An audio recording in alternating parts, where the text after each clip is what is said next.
হরে কৃষ্ণ কৃষ্ণ কৃষ্ণ হরে হরে, হরে রাম রাম রাম হরে হরে। শ্রীমদ্ ভগবদ্ গীতায় বর্ণিত এমন 9টি কথা যা আমাদেরকে সঠিক জীবন দর্শনের পথ দেখাবে। বন্ধুরা, শ্রীমদ্ ভগবদ্ গীতা হিন্দুদের একটি পবিত্র ধর্মগ্রন্থ। মহাভারতের বিশাল কুরুক্ষেত্রের যুদ্ধে শ্রীকৃষ্ণ নিজের মিত্র অর্জুনকে যে জ্ঞান দিয়েছিলেন তাই শ্রীমদ্ ভগবদ্গীতার জ্ঞান। সেই সময় ভগবান কৃষ্ণ জীবনের রহস্য নিজের কথার মাধ্যমে অর্জুনকে বুঝিয়েছিলেন। বন্ধুরা, সেই কথাগুলি আজও প্রত্যেকটি মানুষের জীবনে ততটাই মহত্বপূর্ণ ও সঠিক দিশা দেখায় যতটা মহাভারতকালে অর্জুনের জন্য ছিল। আপনি যদি কখনো কোনো সময় নিজের জীবনের সমস্যার সম্মুখীন হন, তাহলে আপনার সেই সমস্যার সমাধান ভগবদ্গীতাতে অবশ্যই পাওয়া যাবে। তো চলুন বন্ধুরা, জেনে নেওয়া যাক সেই 9টি গুরুত্বপূর্ণ কথা সম্পর্কে। প্রথমত, যা হয়েছে তা ভালোর জন্যই হয়েছে। যা এখন হচ্ছে তাও ভালোর জন্যই হচ্ছে, আর যা ভবিষ্যতে হবে তাও ভালোই হবে। বন্ধুরা, আপনি যে বিষয়েই মন খারাপ করে থাকুন না কেন তা ভুলে যান। বর্তমানে যদি কিছু আপনাকে খুবই দুঃখ দিয়ে যাচ্ছে, তাহলে তার পেছনে নিশ্চিত কোনো ভালো কারণ থাকবেই। এটা একটি এমন চক্র যা আপনাকে স্বীকার করতেই হবে। এই জন্য গতকালের ও ভবিষ্যতের কথা ভেবে কষ্ট পাওয়া বন্ধ করুন। আপনার কাছে এখন বর্তমান সময় রয়েছে। এই বর্তমান জীবনকে খুশিতে আনন্দের সঙ্গে কাটান। দ্বিতীয়ত, পরিবর্তনই হলো এই সংসারের নিয়ম। একটি ক্ষণে আপনি রাজা হয়ে থাকতে পারেন, আবার তার পরক্ষণে আপনি ফকিরও হয়ে যেতে পারেন। এই পৃথিবী স্থির নয়, এটি সব সময় ঘুরতে থাকে। দিন শেষ হওয়ার পর রাত আসে, আবার অনেক গরমের কষ্টের মধ্যে থাকার পরেও এক সুখময় ঠান্ডা আবহাওয়াও আসে। অর্থাৎ সব কিছু মিলিয়ে মিশিয়ে এই সংসার। এখানে ভালো এবং খারাপ সব কিছুই রয়েছে। এই কথাগুলি এই বিষয়টির প্রমাণ দেয় যে পরিবর্তনই হলো এই সংসারের নিয়ম।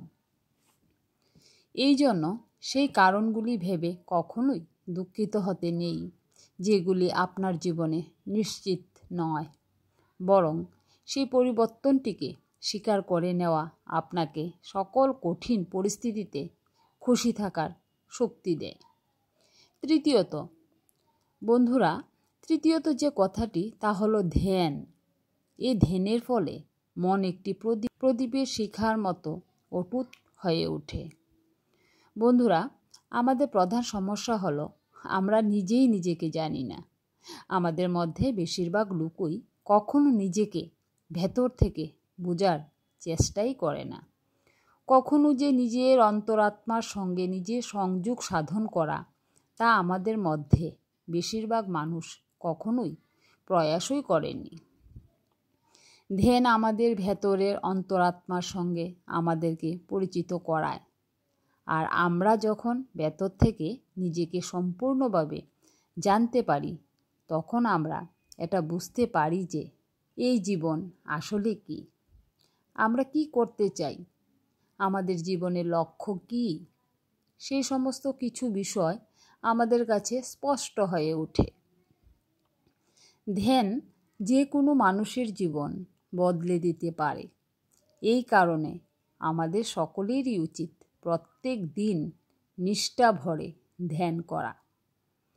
চতুর্থ কারণটি হলো, সকলে খালি হাতে এসেছ এবং খালি হাতেই ফিরে যেতে হবে। আজকে আমাদের বেশিরভাগ মানুষের জীবন অনেকটা এরকম হয়ে দাঁড়িয়েছে যে সব সময়ই মানুষ অর্থের পেছনে ছুটে চলেছে। কিন্তু মানুষ এই বিষয়টি সম্পর্কে অজ্ঞাত যে এই সকল অর্থই কি তারা তাদের সঙ্গে করে নিয়ে যেতে পারবে? না বন্ধুরা, কখনোই পারবে না। আমরা সকলেই খালি হাতে এসেছি এবং খালি হাতে ফিরে যেতে হবে।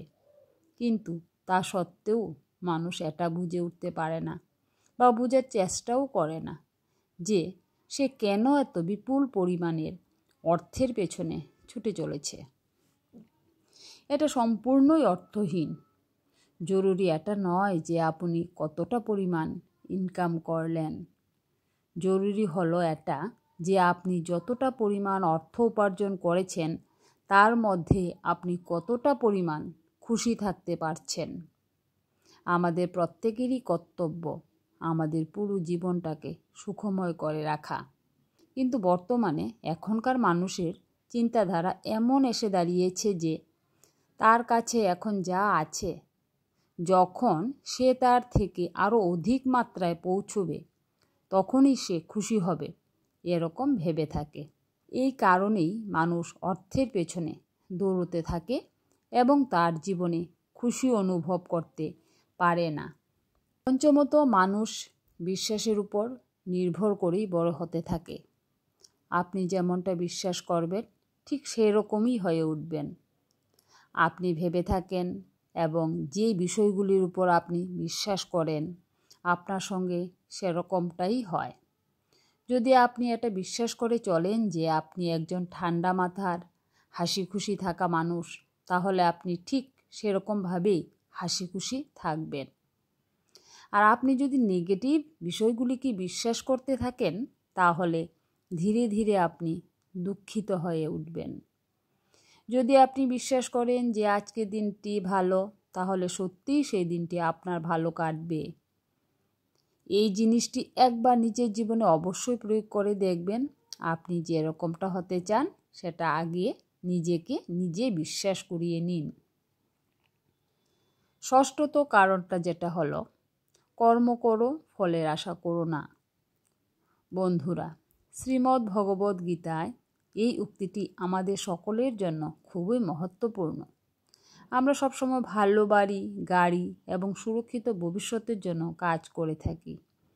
কিন্তু বর্তমানে বেশিরভাগ মানুষই জীবনকে একটি দৌড়ের প্রতিযোগিতা মনে করে। এইভাবে দৌড়াচ্ছে যে সে যেন খুব দ্রুত তার লক্ষ্যে পৌঁছতে পারে। সে সমস্ত মানুষদের কাছে বিষয়টি এখানেই শেষ হয়ে যায় না। তারা যখন নিজেদের লক্ষ্য পূরণ করে নেয় তখন তাদের লক্ষ্য আবার আরেকটি লক্ষ্যে এসে দাঁড়ায়। এইভাবে একটার পর একটা লক্ষ্য আসার ফলে সেই মানুষ একটাই মনে মনে ভাবতে থাকে যে যখন সেই লক্ষ্য পূরণ হবে তখনই আমি খুশি হব, না হলে হব না। এইভাবেই তার জীবন কেটে যায় এবং সারা জীবন তার দুঃখেই কাটে। কখনো সে আনন্দিত হয়ে খুশি মনে থাকতে পারে না। তাই এই বিষয়গুলি এড়িয়ে চলা আমাদের সকলেরই প্রয়োজন। নিজের লক্ষ্য বানানোর সাথে সাথে নিজের জীবনকে আনন্দময় করে তুলুন। বন্ধুরা, সব সময় মনে রাখবেন, জীবন একটি যাত্রা না, এটি একটি প্রতিযোগিতা। তার জন্য জীবনের এই সম্পূর্ণ যাত্রাটিকে সুখময় করে তুলুন। সপ্তমত, বন্ধুরা, সপ্তমত যে বিষয়টির কথা বলবো তা হলো সন্দেহ। মনে সন্দেহ নিয়ে জীবনযাপন করলে কখনোই খুশি মেলে না। না, সেটাই মৃত্যু লোকে না তো পরলোকে। বন্ধুরা, সংশয় অর্থাৎ সন্দেহ আমাদের মস্তিষ্কে একটি অস্পষ্ট পর্দা এনে দেয়। সন্দেহ আমাদেরকে ভীতু ও অস্থির করে তোলে। সন্দেহের কারণে ব্যক্তি কখনোই সাহস ভরপুর নির্ণয় নিতে পারে না। আর এই সন্দেহের কারণেই একটি মানুষ নিজের সঠিক কর্ম করার পরেও একজন অসফল ব্যক্তির মতো জীবনযাপন করতে থাকে।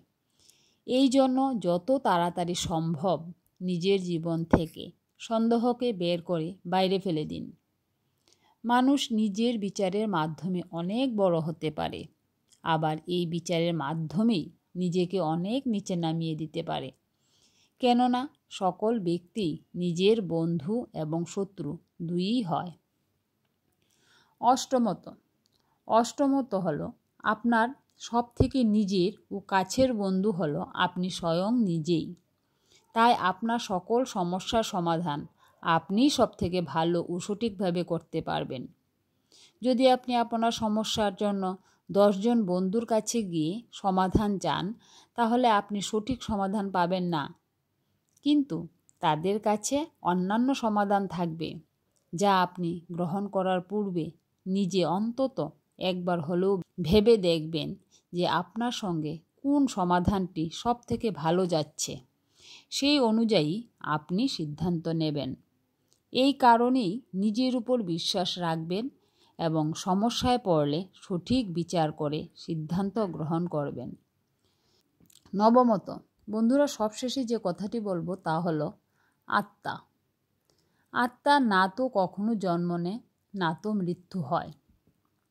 শ্রীমদ্ ভগবদ্ গীতা অনুসারে সব সময় ভীতু হয়ে থাকলে আমরা আমাদের জীবনে কিছুই পাব না। ভয় এবং চিন্তা হলো এমন একটি জিনিস যা আমাদের সুখের পথে বাধা হয়ে দাঁড়ায়। এই জন্য আমাদের পূর্ণরূপে নিজেদের মনকে এগুলি থেকে বের করা উচিত।